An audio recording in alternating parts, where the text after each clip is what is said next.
தனிப்பட்ட முறையிலே தன்னிச்சையாக திரு செங்கோட்டையன் அவர்கள் இந்த முடிவை எடுத்திருந்தால் அதிலே நாம் எந்த கருத்தையும் சொல்வதற்கு இல்லை.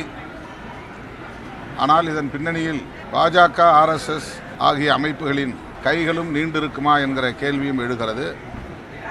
ஏற்கனவே அவர் பாஜகவினர் தான் என்னை டெல்லிக்கு அழைத்தார்கள் என்று ஒப்புதல் வாக்குமூலம் கூறியிருக்கிறார். நான் தொடக்கத்திலிருந்து ஒரு கருத்தை பதிவு செய்து வருகிறேன். அதிமுகவை பலவீனப்படுத்துவதை ஒரு செயல் திட்டமாகவே கொண்டு பாஜக செயல்பட்டு வருகிறது.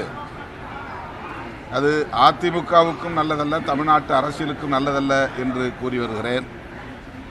இப்போதும் எனக்கு அந்த ஐயம் இருக்கிறது. அதிமுக தலைமை இது குறித்து தீவிரமாக சிந்திக்கும் என்று நான் நம்புகிறேன். குறைந்த விலை, நிறைந்த தரம், தங்கள் தேவைகள் அனைத்தும் ஒரே இடத்தில். ஜெயச்சந்திரன்.